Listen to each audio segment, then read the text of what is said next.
그때의 세례 요한이 이르러 유대 광야에서 전파하여 말하되 회개하라 천국이 가까이 왔느니라 하였으니 그는 선지자 이사야를 통하여 말씀하신 자라 일렀으되 광야에 외치는 자의 소리가 있어 이르되 너희는 주의 길을 준비하라 그가 오실 길을 곧게 하라 하였느니라.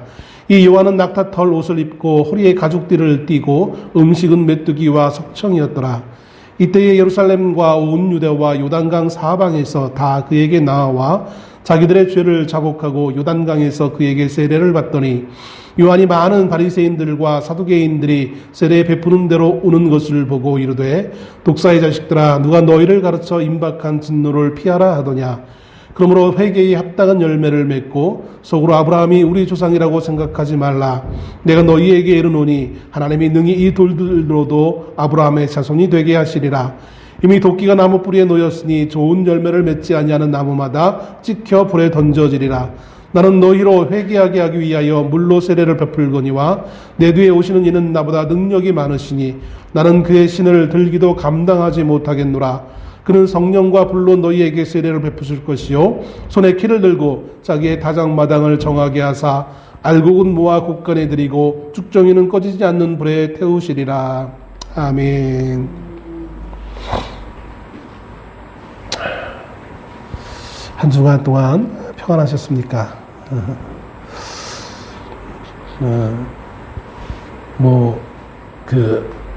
요즘 보니까 제 설교 유튜브에 구독하시는 분이 많지 않아가지고,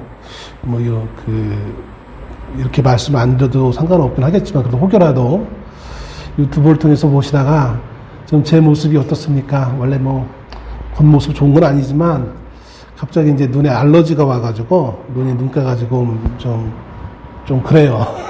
혹시라도 유튜브를 통해서 보시는 분이 있다면, 나중에라도, 저 목사는 왜 그래? 그러지 마시고, 알러지가 가끔 가다 오는 경우가 있어요. 그러면 이제 눈가가 좀 찐득해지고, 좀 흐려지고 막 이렇게 되는, 좀 불편해지는 그런 현상이 가끔 가다 있습니다. 오늘 아침에 갑자기, 지난밤 밤에 잠을 제대로 잘 못 자서 그런 건지, 갑자기 이렇게 좀 그러네요. 외모와 볼품이 없어서, 그럼에도, 하나님의 은혜 가운데 말씀에 집중할 수 있는 시간이 될 수 있기를 소원합니다.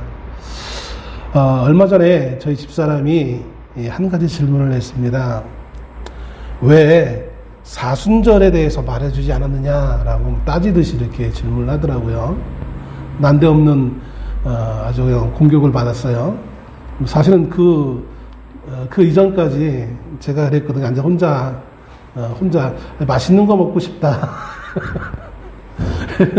맛있는 거 먹고 싶다라고 그 말 한마디를 했는데 갑자기 집사람이 조금 있다가 왜 사순절에 대해서 말을 해주지 않았냐고 이거 질문을 던지는 거예요. 맛있는 음식과 사순절이 무슨 의미가 있지? 연결이 안 되잖아요. 근데 이제 이어서 말하는 게 아마 그랬던 것 같아요. 맛있는 거 하면 우리 보편적으로 여러 가지 음식이 있을 수 있겠지만 집에서 안 먹는 가장 대표적인 거 고기를 떠올렸던 것 같아요. 사순절에 육식을 해도 되냐 이런 생각을 하다가 갑자기 이제 왜 우리 교회는 사순절에 대해서 아무 말 안 하지? 이런 생각이 들었나 봐요. 그래서 저한테 이제 질문을 던졌던 것입니다. 사모가 뭐가 그렇게 바쁜지, 다른 교회 사모님들하고 이렇게 만나고 여러 프로그램을 참석하다 보니까 다른 교회는 사순절에 대해서 얘기를 많이 하고 유튜브에서도 보면 여러 가지 그런 것들 사순절에 관련되어지는 것이 많이 이제 언급되는데 우리 교회에서는 한 번도 제가 사순절에 대해서 공적 예배 시간에 말하지 않았기 때문에 저희 집사람이 갑자기 뜬금없이 생각이 나서 저한테 질문을 던진 것 같습니다. 오늘 본문의 말씀과는 상관이 없지만 어쩌면 상관될 수도 있다고 저는 생각이 되어집니다. 저희 집사람이 그 질문을 받고 제가 한순간 좀 큰 자괴감에 빠졌어요. 왜냐하면 공적인 예배 시간에는 말을 하지 않았지만 설교 시간은 말하지 않았지만 성경 공부 시간, 성경 공부도 어떻게 보면 공적인 시간일 수 있죠. 우리가 코로나가 오기 전까지는 오후 예배를 성경 공부 형식으로 드렸으니까 그때 제가 한두 번 사순절에 대해서 분명히 언급했던 기억이 나거든요. 나는 사순절 이래서 사순절을 절기로 지키지 않는다라는 말을 분명히 제가 전해줬던 기억이 나는데 저희 집사람은 그걸 기억을 못하나 봐요. 그래서 제 혼자, 야, 목사가 아무리 설교하면 뭐해. 이거 사모조차 기억 못하는데 성도들은 얼마나 기억할까라는 그런 자괴감이 빠졌던 한순간 그런 적이 있었던 것을 봅니다. 사순절이라는 것은 40일을 의미합니다. 뭐 이 정도는 요즘 MZ세대는 잘 모르겠지만 좀 나이 드신 분들은 사순이라는 말이 열흘이라는 말을 인지하고 계실 테니까 40일을 의미하는 것이죠. 이 40일은, 이 사순절은 무엇을 의미하냐면, 우리의 달력에 보면 춘분이 있죠. 춘분. 그러니까 원력을 통해서 보면 춘분이 있습니다. 매년마다 춘분이 일정하지가 않죠. 춘분이 정해지면 춘분에 따라 춘분이 지난 첫 보름달이 지나고 오는 주일날, 그 날이 이제 부활절입니다. 부활주일입니다. 그러다 보니까 그 부활주일을 기점으로 해서 그 앞에 주일을 뺀 40일. 그래서 보통 그것이 수요일인데요. 수요일 날부터 40일, 주일을 뺀 40일 동안 부활주일 전날까지의 40일을 사순절이다라고 보통들 이야기합니다. 물론 이제 캐톨릭과 또 왜 교회 역사에 보면 동방교회, 서방교회, 러시아 정교회 같은 동방교회나 로마 캐톨릭 같은 서방교회가 약간 좀 다르게 사순절을 지키는 그런 모습도 없지 않아 있는 것을 보게 되어집니다. 아무튼 이 40일 동안 우리가 나 자신의 죄를 돌아보면서 그거를 회개하고 또 절제하며 금식하고 절제하면서 경건하게 보내는 그 기간을 40일, 그러면서 예수님의 그 은혜를 감사하고 기억하는 것이 사순절 기간입니다. 이 사순절은 사실은 서기 325년 니케아 공의회라는 그 공의회를 통하여서 사순절이 정해졌습니다. 그 이전까지는 약간 좀 차이가 좀 많이 났었어요. 그래서 공식적으로 325년에 그 회의를 통하여서 교회가 사순절이란 기간을 정해서 경건한 시간을 보내자라고 회의를 통해 결정되어졌죠. 사순절을 하면 여러분 혹시 이제 개개인들 혹시 관심이 있으신 분들이 유튜브나 아니면 포털 사이트를 통해서 이제 그 자료를 점검하시다 보면 상당히 좀 내용적으로 보면 다르게 설명하시는 분들이 있어요. 그래서 어떤 게 맞아라고 이렇게 좀 당혹스러운 그런 경우가 없지 않아 있는 것을 보게 되었습니다. 그지 몰라서 그렇게 올렸는지 아니면 혼동해서 올렸는지 모르겠는데 아무튼 다를 수밖에 없는 가장 큰 이유는 뭐냐면 캐톨릭과 우리가 사순절을 세마는 그 방식이 달라요.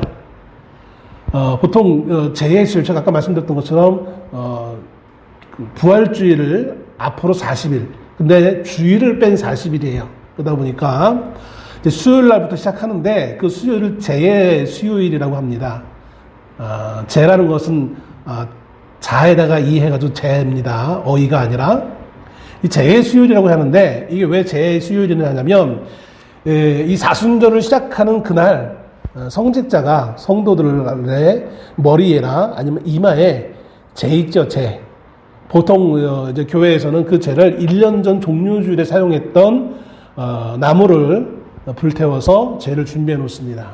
그래서 그 제를 그 머리 위에 얹거나 아니면 손으로 이마에 십자가를 이렇게 성호를 긋는 걸로 예식을 합니다.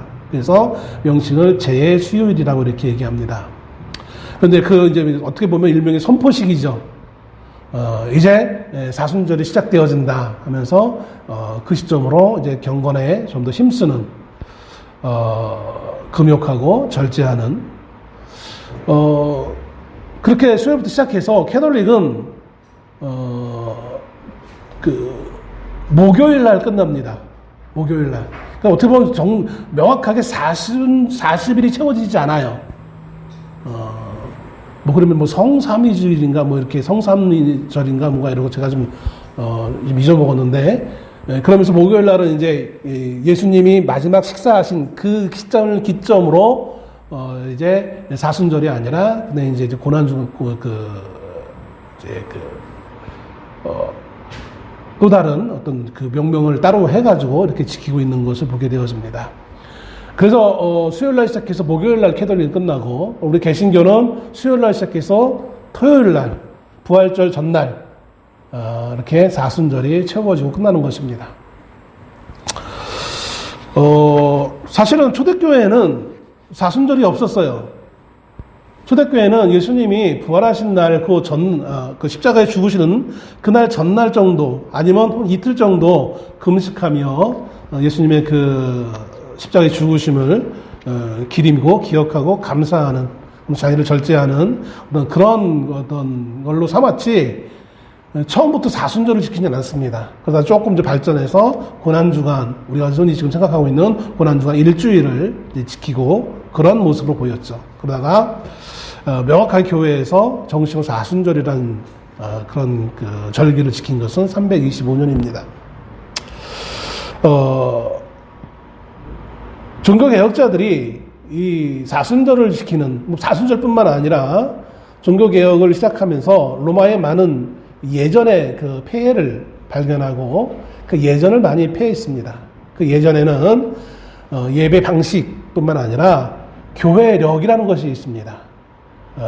로마 교황청에서 새해마다 1년에 어떤 식으로 교회 그 예배를 진행하고 또 미사를 드릴 때 성경 본문은 어디를 해야 되고 이게 미리 정해집니다. 각 지역의 사제들이 마음대로 임의로 말씀을 전하는 것이 아니라 정해지게 되어집니다. 그런 모습을 보면서 이거는 초대교회의 모습은 아닌 것 같다. 그럴 수밖에 없는 것은 로마 캐톨릭, 지금도 많은 개신교들이 로마 캐톨릭으로 개종하는 이유 중에 하나가, 거기는 예배 드리는 거 보면 분위기가 뭔가 좀 있어 보임직한 어떤 그런 분위기가 난대요.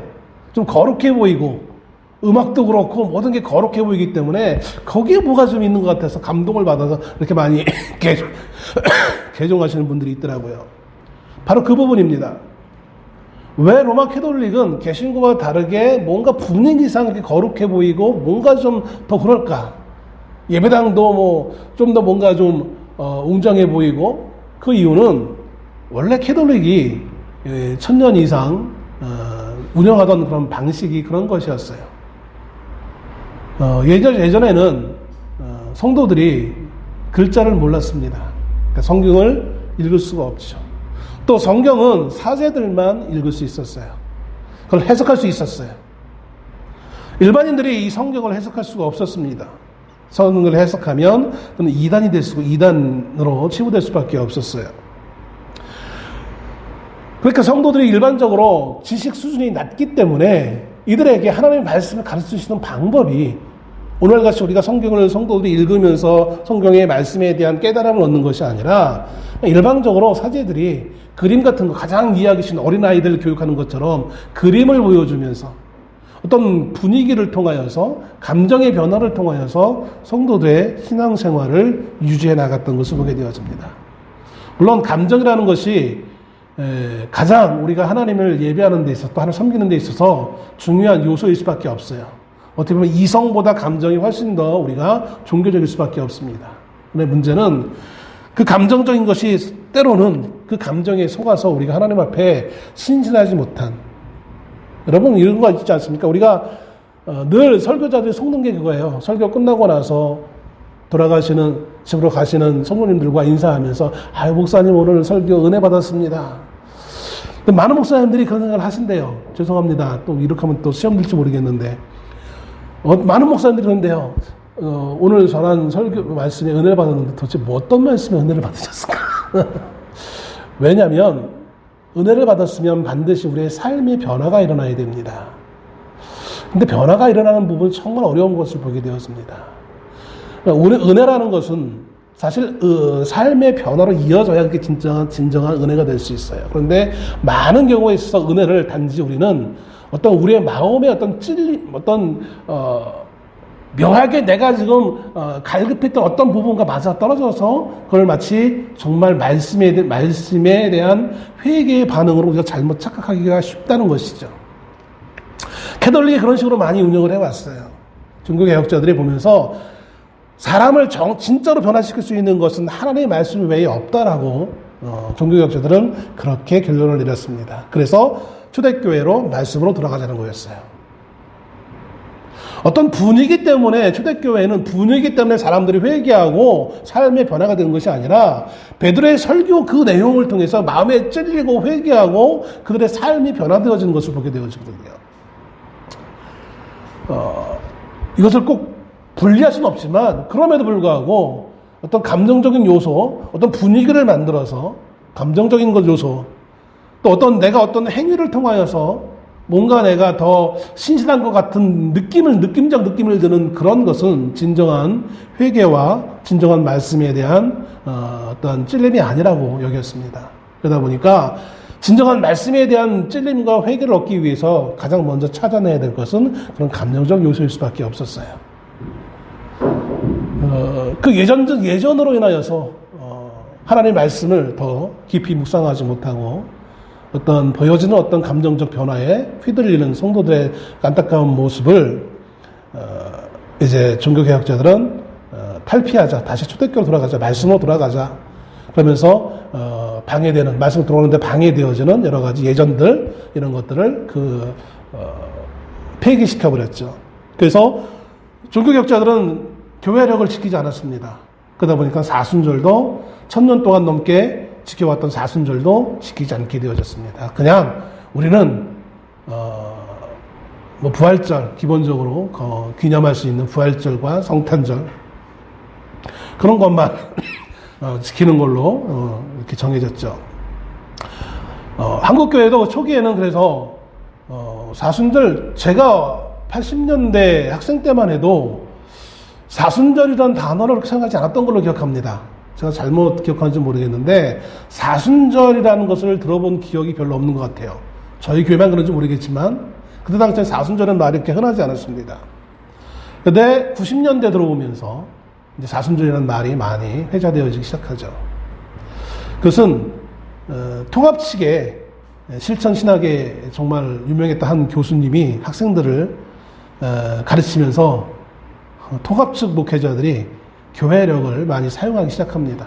그러면서 목회에 성도들을 도전받게 하는데 가장 좋은 어떤 하나의 기술로서 이런 것들을 자꾸 사용하는, 없는 것보단 낫잖아요. 이렇게 생각한 거예요. 그냥 무미건조하게 지나는 것보다는 그래도 사순절 40일 특별 기도도 좀 해보고, 우리 한국 사람들은 특별 뭐에 이렇게 열심인 것을 보게 되잖아요. 그래서 동원하기, 어떻게 보면 도전받고 동원하기 좋기 때문에 교회에서 많이들 사용하고, 이건 지금 너무나 지극히 당연한 걸로 생각하고 있습니다. 그러나 지금도 보수적인 교단 가운데서는 이 사순절에 대해서 언급을 안 하는 교회가 아직도 많은 것을 보게 되어집니다. 저도 사순절에 대해서는 그렇게 크게 의미를 부여하지 않습니다. 사실은 사순절의 의미를 크게 부여한다는 것은 그 외의 날들에 대해서 크게 우리가 의미를 부여하지 않는 것과 똑같은 것입니다. 성도들은 주일날만이 아니라 1년 365일 모든 날이 다 절제하며 하나님 앞에 경건한 모습으로 살아가야 되는 것이 성도의 온전한 모습일 것입니다. 마치 사순절을 잘 지키고 나면 내가 뭔가 의미를 다 한 것처럼 포만감을 느끼며 배부른 돼지처럼 그렇게 난 이제 사순절 다 했어 라고 하면서 그 남은 날들을 몸이 건조하게 사느니 올바르게 처음부터 배워서 올바른 시도를 하는 것이 더 낫지 않을까라는 생각을 해보게 됩니다. 효과에 대해서는 나름 다 교회들마다 선택의 영역이기 때문에 율법적으로 강조할 수는 없는 것이기 때문에 그런 의미에서 저는 사순절을 별로 그렇게 또 더 나아가서 교회력을 많이 생각하지 않는 그러한 목회를 하고 있는 것을 보게 되었습니다. 종교개혁자들은 당시 익숙했던 그런 형식적인 어떤 그런 형식적인 교회력을 폐기하면서 새로운 시각으로, 어떻게 보면 새로운 시각이지만 아니면 옛 본연의 교회의 모습으로 돌아가기를 기대했습니다. 이처럼 여기 한 민족이 있습니다. 그들은 하나님의 백성이라고 아주 100% 확신하고 있던 사람들이었습니다. 그들은 무슨 일이 있어도 자신은 하나님의 구원을 받는 민족, 자신들만이 구원을 받는 민족이라고 여겨오고 자부심을 가지고 있던 사람들이었습니다. 그런데 그런 사람들에게 그들이 가지고 있던 그렇게 철석같이 믿고 있던 그 모든 관념이 잘못되어졌고 그들이 변화되지 않으면 바뀌어지지 않으면 안 된다는 사실을 이제 새롭게 선포하게 되어집니다. 그것이 바로 예수 그리스도라는 분이 이 땅에 오시고 특별히 그분이 공생의 사역을 시작하면서 시작되어지는 것을 보게 되었습니다. 예수님은 두 가지의 사역을 하십니다. 하나는 하나님이 원래 만들어 놓은 그 스케줄에 따라서 우리 모든 인류의 죄를 대속하시기 위해 십자가에 죽으시는 그 모든 죽음의 과정을 나가는 것입니다. 이건 아주 공식적인 사역이죠. 두 번째도 역시 공식적인 사역이긴 하겠지만 그러나 눈치채지 못하는 사람이 더 많은 것을 보게 되었습니다. 뭐냐면 가르침입니다. 이 가르침은 일종의 어떤 계몽이 아니라 그들의 잘못된 율법주의에 물들어 있는 그들의 삶의 변화를 예수님은 말씀하고 있다는 사실인 것입니다. 소위 이 예수님의 이 사역의 첫 출발에 출발 나팔이 울려지고 있는데 그것이 바로 마태복음 3장부터 진행되어지고 있는 것입니다. 그리고 이 예수님의 출발은 마치 왕의 선포식, 왕의 등극하고 왕으로서의 첫 출발을 알리는 그런 모습인 것처럼 보여지는 것을 보게 되었습니다. 마태복음은 예수님의 제자였던 세리 마태를 통하여서 예수님이 바로 유대인들이 기다리고 있었던 그 메시아라는 사실을 선포하고 있는 책입니다. 그 마태가 바로 유대인들이 착각하고 있던, 알지 못했던 그 메시아가 이제 그의 공생의 사역을 시작한다라고 선포하는 것이 3장인 것이죠. 그리고 그 메시아는 유대인들에게 있어서 바로 왕이라는 의미였던 것입니다. 메시아는 보편적인 일반적인 사람이 아니라 왕이었습니다. 예언에 따르면 분명히 다윗의 왕가에서 나오기 때문에 당연히 왕일 수밖에 없는 것이었습니다. 그리고 왕에게는 분명히 무엇이 있어야 되겠습니까? 오늘날 민주적 관점에서 본다면 국민이라고 하겠지만 백성이 아니라 왕에게는 나라가 있는 거예요. 왕과 왕의 나라가 지금 시작되어짐을 선포하고 있는 것입니다. 그리고 그 오늘 본문에 그때라는 것은 바로 그런 의미가 담겨 있어요. 바로 이제 이 메시아가 그의 나라를 공식적으로 선포하고 그 사역을 시작해 나갈 바로 그때에 앞에서 앞장서서 마치 선도주자가 왕의 깃발을 가지고 나가면서 왕의 행차를 알리는 것처럼 왕의 나아감을 알리는 한 사람이 등장하게 되어지는데 그게 바로 오늘 본문의 주인공인 세례 요한입니다. 이 사람을 세례 요한이라는 것은 원래 이름이 세례 요한이 아니라 원래 이름이 요한이죠. 근데 요한이라는 것은 성경에 매우 유대인들에게 매우 흔한 이름이었어요. 그래서 그 요한을 좀 구분하기 위해서 요한의 사역이 사람들에게 세례를 주는 사역을 많이 했기 때문에 구분짓고자 이 사람을 세례 요한이라고 우리가 별칭을 붙여서 오늘 성경에 기록해주고 있는 것을 보게 되었습니다. 4절에 의하면 이 세례 요한은 약대 털옷을 입고 또 메뚜기와 석청을 먹었다라고 기록해주고 있습니다. 이스라엘의 그 아하시아 왕이 신하들이 누굴 만났는데 누굴 만났냐 질문하니까 아하시아가 신하들이 자신들이 만난 사람이 털이 많은 사람이고 허리에 가죽띠를 띄었습니다라고 이렇게 이야기합니다. 그러자 이스라엘 아하시아 왕이 그 사람 다른 사람이 아니라 엘리야구나. 털이 많고 가죽띠를 띠고 하는 그 이미지가 엘리야로서 그렇게 고정된 그런 시대였어요. 근데 그 엘리야에 대해서 말라기 선지자가 이제 메시아가 오기 바로 전에 이 엘리야가 올 것이다라고 예언을 했던 적이 있습니다. 그래서 많은 유대인들은 메시아가 오기 전에 엘리야가 올 것이다라고 예견하고 있었어요. 시간 관계상 이 에피소드가 또 다른 게 있는데, 그럼 이 죽은 엘리야가 어떻게 다시 올 수 있습니까? 그죠? 근데 유대인들은 그렇게 믿었어요. 그러니까 이거를 보고 기독교도 윤회사상이 있다라고 우기는 그런 불교도들을 제가 봤습니다. 불교 책에 전문 잡지에 그런 걸 글을 썼던 사람이 있는 것을 보게 되었습니다. 근데 윤회가 말하는 것이 아니라 엘리야는 죽지 않고 하늘나라에 올라갔거든요. 그것이 부활이든 아니면 죽지 않았기 때문에 다시 하나님의 기적에서 오든 간에 아무튼 유대인들은 엘리야가 다시 오는데 엘리야의 이미지 어떤 이미지였다고요? 털이 많고 허리에 가죽띠를 띤 사람이었어요. 근데 오늘 세례 요한은 털은 많지 않은, 털에 대해서 말하지 않지만 그가 입은 옷은 뭐였습니까? 낙타 털옷이었어요. 낙타는 광야의 중요한 교통수단이었습니다. 그 낙타의 털로 옷을 만들어 입은 것은 사실은 그 낙타 털옷은 볼품이 없어요. 그러나 매우 질긴 옷이기 때문에 광야에서 입기에 매우 적절한 옷이었다고 합니다. 더군다나 좀 가난한 사람들에게 입기에, 귀족이라면 좋은 고급 옷을 입었겠지만 가난한 사람들이 입기에 좋은 옷이었던 걸로 추정되어지고 있습니다. 메뚜기와 석청을 먹었다고 합니다. 메뚜기는 아라비아나 그 시리아인들이 주로 먹던 음식이었습니다. 레위기 11장에서도 보면 하나님의 백성들이 먹어도 되는 음식 가운데 하나로서 메뚜기를 추천하고 있는 것을 또 볼 수 있죠.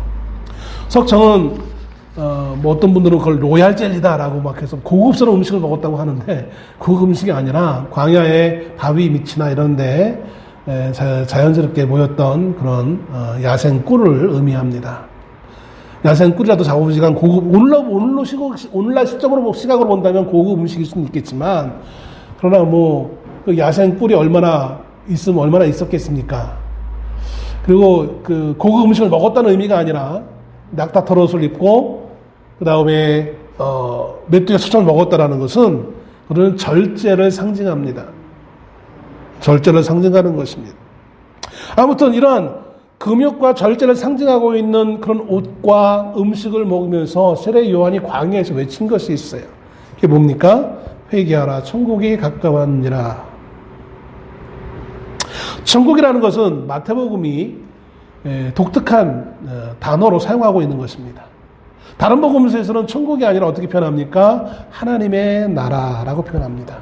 그러니까 천국이라는 것과 하나님의 나라는 동일한 개념입니다. 목자들은 그거를 모르기 때문에 좀 오해하시는 분들도 간혹가다 있더라고요. 천국이 하나님의 나라입니다. 근데 왜 그러면 마태는 다른 복음에서는 하나님의 나라라고 했는데 마태는 왜 천국이라고 했을까요? 유대인들은 하나님의 이름을 마음대로 사용하면 10계명 중에 3계명 하나님의 이름을 망령되 일컬음에 그 계명에 위배되는 걸로 믿어왔어요. 그래서 하나님이라는 이 명칭을 사용할 수 없어요. 마태복음은 마태가 유대인들을 먼저 대상으로 기록한 하나님의 책이라고 말씀을 드렸습니다. 서두에. 그렇기 때문에 유대인을 향해서 이 복음을 전해야 되는데 여기에 하나님의 나라라고 얘기하면 유대인들이 그렇잖아도 좀 복음에 대해서 거부반응을 일으키는 유대인들에게 있어서 이거는 도저히 받아들일 수 없는 그러한 결과가 초래될 수도 있었어요. 그래서 눈 가리고 아웅일 수는 있겠지만 하나님의 나라라는 말보다는 천국이라는 표현으로 사용하고 있는 것을 보게 되었습니다. 세례 요한은 오늘 말씀의 1절에 광야에서 전파하여 말하되 회개하라 천국이 가까웠다라고 말씀하고 있어요.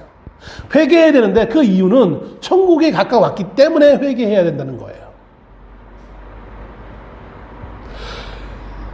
유대인들은 천국을 소망하고 있었습니다. 그런데 유대인이 소망하고 있는 천국은 우리가 알고 있는 천국과는 좀 다른 개념이에요. 세례 요한이 자신이 전하는 이 메시지를 이해하고 전했는지 그거는 잘 모르겠어요. 어떤 분들은 세례 요한을 그렇게 모든 메시지를 잘 이해하고 전한 걸로 치부하는 분도 계시지만 그럼 오늘 전파하여 말하되라는 이 단어를 통해서 보면 이거는 마치 기계적으로 전하는 듯한 뉘앙스의 단어를 표현해주고 있는 것입니다. 그러니까 우리가 어떤 말을 다른 사람에게 전할 때 그 의미를 다 이해하고 100% 이해하고, 물론 100%라는 것이 있을 수는 없겠지만 어느 정도 이해한 상태에서 전하는 경우도 있고요. 전혀 이해하지 못하고 그냥 그 단어만 전하는 경우도 있는 경우가 있습니다. 근데 오늘 세례 요한이 이 전파하여라는 이 단어의 의미 가운데는 모든 내용을 잘 알고 전하는, 마치 예수님이 설교하거나 예수님이 복음을 전파하거나 선포하는 식의 어떤 그런 내용이라기보다는 그냥 하나님이 명령하신 그 말을 그대로 전달하는 뉘앙스가 더 많이 의미가 담겨져 있는 내용으로 지금 표현되어지고 있는 것을 보게 되었습니다. 그렇기 때문에 세례 요한이 회개하라 천국 가까운 데라고 했을 때에 이 메시지 자체는 오늘날 우리가 교회에서도 많이 사용되어지고 예수님도 이 말씀을 하셨긴 하지만 같은 내용이지만 같은 단어로 사용하고 있지만 그러나 근본적 내용은 다를 수도 있는 것을 보게 되었습니다. 그러나 단지 그럼에도 불구하고 하나님이 이 명령하신 이유는 세례 요한 그 사역 자체가 예수님의 앞길을 예비하는 자이기 때문에 그런 거예요. 아무튼 유대인들은 하나님의 나라를 원하긴 했지만 그러나 어떻게 해야 그 하나님의 나라를 수여할 수 있는지에 대한 그 기본적인 방법은 알지 못했습니다. 이들은 단지 자신들이 아브라함의 후손이니까 당연히 하나님 나라가 내 것이야 라고 생각했다라는 거예요. 아니 어쩌면 세례 요한도 이 메시지를 전하고 있는 당사자인 세례 요한도 이 내용에 대해서 좀 의아했을 수도 있었을 것 같습니다. 유대인들이 바라는 메시아는 다윗의 후손인 왕으로 와서 그를 통해서 이제 나라가 세워지고 수많은 백성들이 그 밑에 모이고 그래서 그들이 지금 그들을 억압하고 있는 로마 제국의 군대를 쫓아내고 실제로 이 땅에 하나님의 나라를 보여지는 낙원을 세우는 것이 그들이 바라는 메시아를 통한 메시아의 나라, 이게 하나님의 나라로 그들은 이해했습니다. 마치 과거 출애굽 당시에 모세가 성막을 만들어 놓고 거기 하나님의 영광이 가득했다라고 하고 있거든요. 메시아가 로마 제국을 다 쫓아내고 억압받고 있는 민족을 바로 독립시켜서 나라를 세우면 하나님의 영광이 그 장막에 가득했던 것처럼 영광이 가득할 것이고 더 이상 우리는 그 어떤 외세의 침략도 당하지 않고 가난한 자도 없고 억압받는 자도 없고 모든 문제가 해결되어지는 지상의 낙원을 세울 것으로, 그렇기 때문에 이 나라는 아브라함의 후손이라면 당연히 얻는 것이고 그리고 죽어서도 당연히 그 연장성선 안에 천국에 들어갈 것이다. 심지어 그들은 어떻게 생각했냐면 사람이 죽으면 쭉 이제 지옥으로 가다가 구원받지 못한 지옥으로 가다가 그 앞에 아브라함이 서 있을 것을 생각했어요. 그래서 아브라함이 서 있다가 얘는 내 후손인데 얘는 멸망받으면 안 돼. 얘는 천국으로 다시 가야 되는데 잘못 썼습니다 하고 끄집어낼 걸로 유대인들은 생각했던 것이죠. 그렇게 생각하고 있던 이 유대인들에게 오늘 세례 요한은 뭐라고 표현하냐면 천국이 왔는데 가까이 왔는데 거기에 들어가기 위해서 반드시 필요한 것이 있는데 그게 뭐냐면 회개해야 된다는 것이었어요. 가만히 있으면 우리는 아브라함의 후손이니까 천국에 들어갈 것이라고 생각했던 착각하고 있던 그 유대인들에게 가만히 있으면 되는 것이 아니라 단지 현현적으로 아브라함의 후손이기 때문에 천국에 들어갈 수 있을 것이라고 생각하고 있던 그들에게 그것이 아니라는 사실을 말해주고 있는 거예요. 반드시 필요한 것이 있다는 겁니다. 그것이 바로 회개라는 것이죠. 세례 요한의 이 외침에 많은 이들이 회개하기 시작합니다. 세례를 받습니다. 회개했다는 표로 물세례를 받게 되어집니다. 이 물세례가 뭐 신학적으로 침수냐 뿌리는 거냐 중요하지 않아요. 물론 이때 당시에는 침수였긴 합니다. 그 외에도 여러 가지 오늘 본문에 이야기할 것이 너무나 많은데 시간 관계에서 다 말할 수는 없고요. 자, 그런데 문제가 한 가지 생깁니다. 많은 백성들이 회개하고 세례를 받는 가운데 누가 등장하게 되냐면 7절에 바리새인과 사두개인들이 등장합니다. 이들이 왜 등장할까요? 이들이 다른 백성들처럼 우리도 회개하겠습니다라고 회개하기 위해서 세례 요한 앞에 나온 것은 아니었습니다. 이들은 소문을 듣고 도대체 세례 요한이라는 이 요한이라는 사람이 도대체 무슨 짓을 하고 있는가? 전통적으로 우리가 알고 있던 개념과 다른 말을 하고 있는 저 세례 요한이라는 사람이 구체적으로 어떤 말을 하는지 다시 한번 들어보자, 확인해보자, 점검해보자라는 차원에서 바리새인들과 사두개인들이 나왔던 것 같습니다. 자, 다가오는 그 바리새인과 사두개인들을 향하여 세례 요한이 이렇게 얘기합니다. 7절에 이르되 독사의 자식들아 누가 너희를 가르쳐 임박한 진노를 피하라 하더냐. 아주 과격한 발언을 합니다. 독사의 자식들아. 우리가 기록된 걸로 보면 독사의 자식들아 그런 평이한 말로 생각하지만요, 사실은 독사라는 건 뭡니까? 뱀이잖아요. 뱀. 유대인들에게 뱀이라고 하면 어떤 것이 제일 먼저 떠오를까요? 연상될까요? 선악과예요. 선악을 알게 하는 나무의 열매를 따먹도록 아담과 하와를 유혹했던 바로 그 뱀. 그 뱀의 자식들이라는 건 뭐예요? 뱀의 후예들이라는 거예요. 아니, 하나님의 자녀인 아브라함의 후손인, 더군다나 바리새라는 것은 구별되다는 뜻이 있거든요. 이들은 경건하게 살기 위해서 일반 백성들과 나는 다른 경건한 사람이야 라고 일반 백성들을 좀 업신여겨 위치에 있던 사람들, 그런 사람들이 바리새인이에요. 사두개인들은 제사장 사독의 후예로 여겨지고 있는데 얼마나 이들은 상층 귀족들이었어요. 부자였어요. 나름 그들도 모세율법을 지키고 있는 사람들로 여기 있던 사람들이었어요. 누구보다도 구원에 관련되어진 것이라면 1순위 구원의 대상이죠. 당연한. 그런데 그런 바리새인과 사두개인들을 향해서 뱀의 후예들아, 저주받은, 하나님의 저주받았던 뱀의 후예라고 말한다는 것이 얼마나 큰 저주이고 욕인지 몰라요. 근데 왜 세례 요한은 이렇게 말을 표현하고 있는 것일까요? 왜 이런 말을 하고 있는 것일까요? 그것은 세례 요한이 말했던 누가 너희를 가르쳐 임박한 진노를 피하라 하더냐, 이 말 가운데 숨겨져 있습니다. 이 말의 의미는 무엇입니까? 너는 심판을 받을 것이다 라는 의미가 아니라, 그런 의미도 있겠지만 어떤 좀 더 정확한 의미는 뭐냐면, 내가 구원을 받았다고 생각하는데 정말 그게 옳은 것이냐라는 질문인 것이죠. 너희가 무슨 근거로 심판을 피할 수 있다고 생각하느냐라는 뜻이에요. 너희는 심판을 피할 수 있는 구원받은 백성이라고 말을 하고 있는데, 주장하고 있는데 그 근거가 어디에 있느냐는 뜻이에요. 이들은 근거를 뭐로 여겼습니까? 혈연, 아브라함의 후손, 혹은 그들의 경건 생활 자체. 우리가 얼마나 하나님 앞에 경건하게 살기 위해 얼마나 노력을 하고 있는데, 사순절을 얼마나 철저히 지켰는데, 금식을 얼마나 많이 했는데, 얼마나 많은 고통을 내가 내 몸에 예수님의 십자가의 그 흔적을 갖는다고 해가지고 자기 스스로 절제하며 자기 몸을 때리며 채찍질하며 중세시대 얼마나 그런 많은 일들을 했습니까?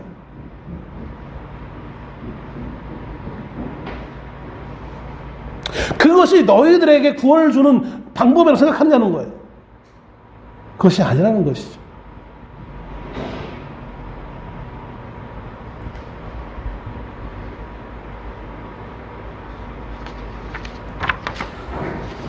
오늘 세례 요한은 이렇게 얘기합니다.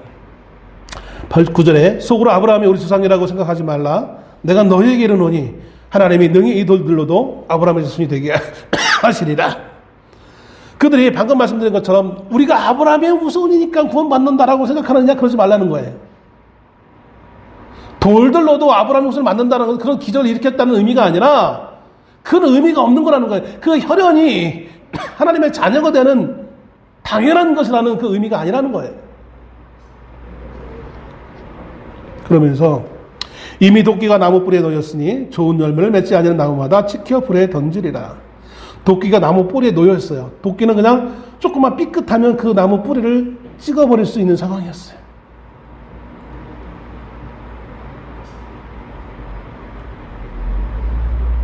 또 손에 칼을, 12절에 손에 칼을 들고 자기의 타작마당을 정하게 하사 알곡은 모아 곳간에 들이고 축정이는 꺼지지 않는 불에 태우시리라. 이게 누가 하신다는 거예요? 예수님이 하신다는 거예요. 우리는 생각합니다. 예수님 우리를 구원하시기 위해 오셨지, 무슨 여기에 보면 12절 말씀에 보면 이건 뭐예요? 구원만 있는 게 아니라 쭉정이는 꺼지지 않는 불에 태운다, 없애버린다고 하는 의미거든요. 우리는 예수님의 구원만 생각했지, 예수님이 오신다는 것은 곧 뭡니까? 구원뿐만 아니라 뭐예요? 사망도 같이 있는 거예요. 구원받지 못한 자는 사망인 거예요. 우리는 구원만 생각하고 있지, 분명히 구원이 이면에 있는 그 죽음에 대한 것에 우리는 관심을 갖지 않고 있는 것을 보게 되어져. 그런데 하나님 나라가 시작되어지면 바로 이것이 극명하게 이제 갈려지는 결과가 나타나는 것입니다. 누구로부터 시작되는다고요? 누가 이것을 주관한다고요? 메시아가 오신 예수 그리스도께서 하신다는 거예요. 분명 자신은 메시아가 아님을 설명하고 있는 걸로 우리는 11절 말씀을 이야기합니다. 나는 너희로 회개하기 위하여 물로 세례를 베풀거니와 내 뒤에 오시는 이는 나보다 능력이 많으시니 나는 그의 신을 들기도 감당하지 못하겠노라. 그분은 정말 위대하신 분이기 때문에 나는 그분의 신발을 드는 것도 그런 그 자격도 없어라고 아주 겸손의 모습을 보이는 걸로 우리는 해석을 합니다. 그런데 그것만 의미하는 것이 아니라 여기 보면 그는 성령과 불로 너희에게 세례를 베푸실 것이다. 나는 물 세례를 줄 거지만 예수님은 성령과 불 세례 주신다라고 우리는 교회는 이렇게 해석을 합니다. 이것도 설명하려면 30분 이상은 설명해야 되는데 시간이 벌써 끝날 시간이 훨씬 지났네요. 그래서 이거는 생략하기로 하고요. 예수님 말하고 있는 성령과 불을 통하여서 세례를 주는 것은 결국 자신이 하는 이 물세례는 이 물세례를 통하여서 구원받는 것을 또한 의미하는 것은 아니라는 거예요. 이건 하나의 과정일 뿐이에요. 천국으로 올라갈 수 있는 계단이 여기 있다는 사실을 보여준 것 뿐이에요. 그 천국문을 열 수 있는 열쇠는 누구입니까? 예수 그리스도예요. 자기 주는 물세를 통하여서 구원받는 것이 아니라 그 물세를 통하여서 그 물세례는 회개를 받았다는 표현란 말이에요. 그걸 통해 자기 자신을 돌아보고 자기의 삶의 문제들을 돌아보고 그리스도 예수를 만나기 위한 준비를 하는 것이죠. 그리고 비로소 예수를 만남을 통하여서 그분이 허락하신 성령과 불세례를 통하여서 우리가 천국에 들어가게 되어짐을 보게 되어집니다. 그리스도 예수를 만나지 못하면 우리는 구원을 얻을 수 없는 거예요.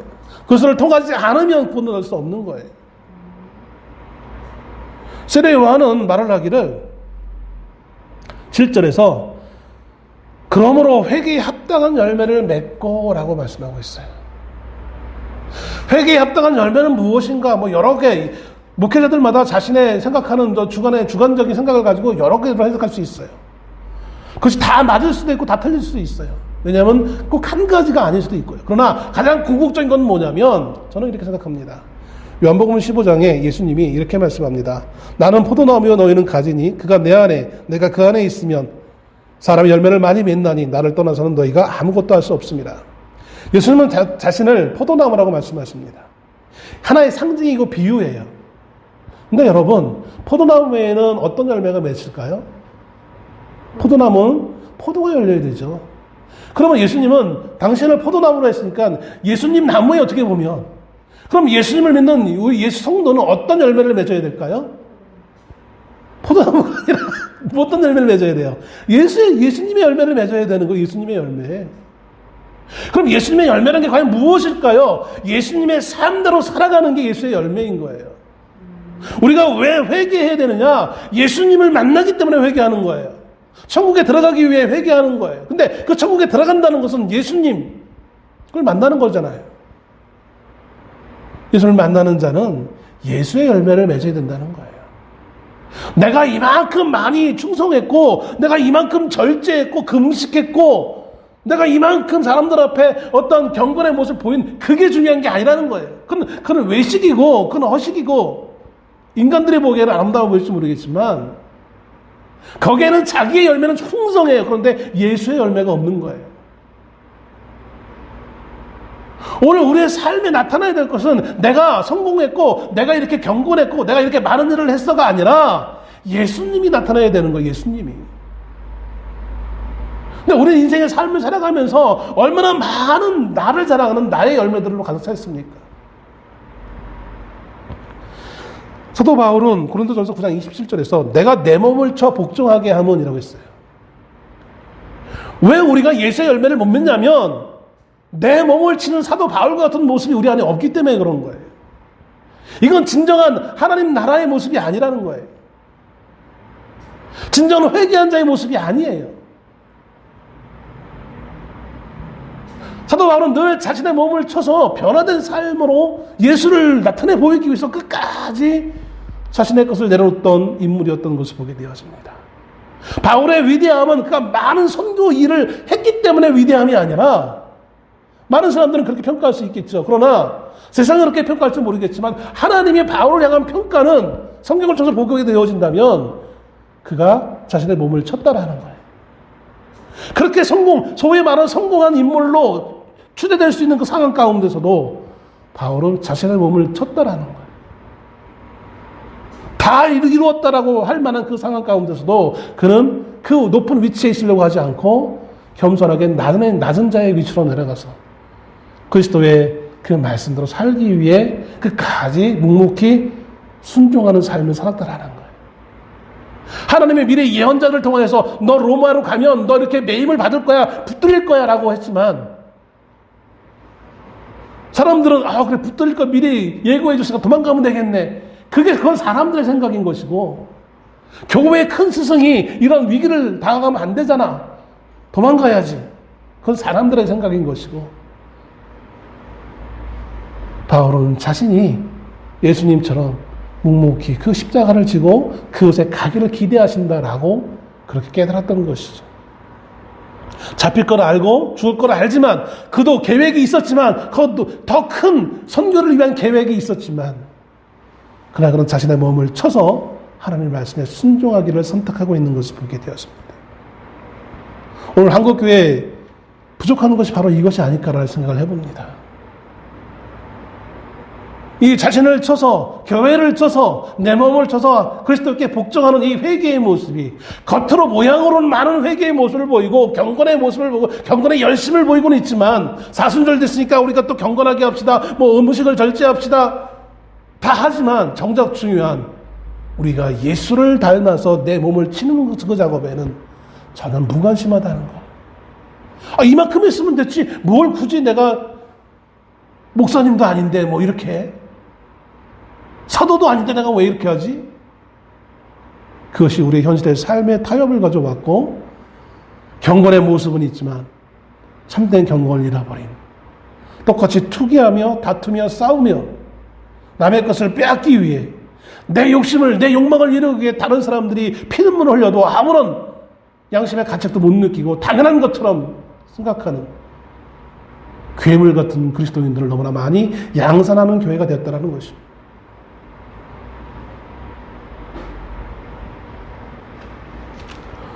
오늘 세례 요한은 그가 다 알아서 이 말을 했는지 아니면 모르고 그냥 기계적으로 하나님이 그에게 메시지를 주셔서 했는지, 저는 100% 다 알았다고 생각하지는 않습니다. 왜냐하면 나중에 예수님이 그가 세례 요한이 옥에 갇혔을 때 예수님에게 자신의 제자들을 보내서 묻잖아요. 우리가 다른 메시아를 기다리오리까. 세례 요한조차도 이 메시지를 전파했지만 그가 생각하는 메시아는 다른 유대인들과 똑같이 그가 왕이 되고 이 지상에서 낙원을 세우고 많은 사람들이 잘 되어지고 하는, 거기에 세례 요한도 그렇게 이해했을 것 같아요. 다만 다른 사람들과 다른 것은 근데 그것도 우리의 회개가 필요하구나. 우리가 영과 육이 깨끗해져야 되겠구나. 당연시 받는 것이 아니라, 아브라함의 후손이라고 당연히 받는 것이 아니라 그 나라의 백성으로서의 자격이 있는데, 그는 우리의 욕망을, 우리의 영과 육이 깨끗해짐을, 그래서 물세례를, 그리고 그 물세례를 통해서 예수를 만나게 되어서 그 물세례를 통해 예수를 만난 그들이 합당한 예수의 열매를 맺는 것. 때까지는 알았지만 좀 더 디테일한 면은 알지 못하지 않았을까라는 생각을 해보게 되었습니다. 중요한 것은 그러나 그가 알았던 몰랐던 간에 그가 전한 그 메시지 내용 가운데 하나님 우리에게 설명해 주고 있는 것은 바로 그런 것입니다. 오늘 합당한 열매를 맺으라고 하는 것은 우리 앞에 예수 그리스도가 있기에 우리가 회개를 하는 것입니다. 그걸 만나기 위해 우리가 신학적으로 회개는 한 번만 하는 거예요. 이걸 말하는 거 아니에요. 구원을 여는 회개를 말하는 것은 아니에요. 우리의 삶에 얼마나 많은 우리의 욕심으로 인한 말씀도 살지 못한 부분이 얼마나 많이 있습니까? 경건하지 못한 부분이 얼마나 많이 있습니까? 경건의 모양을 우리가 갖췄다고 해서 우리가 정말 참된 경건이라고 어떻게 우리가 말할 수 있습니까? 여전히 우리 안에는 시기와 질투와 싸움과 다툼과 욕심이 가득한 채로 살아가고 있는, 우리의 관심은 예수를 향한 것이 아니라 세상을 향한 관심이잖아요. 어떻게 좀 더 우리가 많은 재산을 축적할 수 있고 얼마나 더 성공할 수 있고 얼마나 더 건강해질 수 있을까, 여기에 관심이 있지 예수에 대해서 관심이 없어요.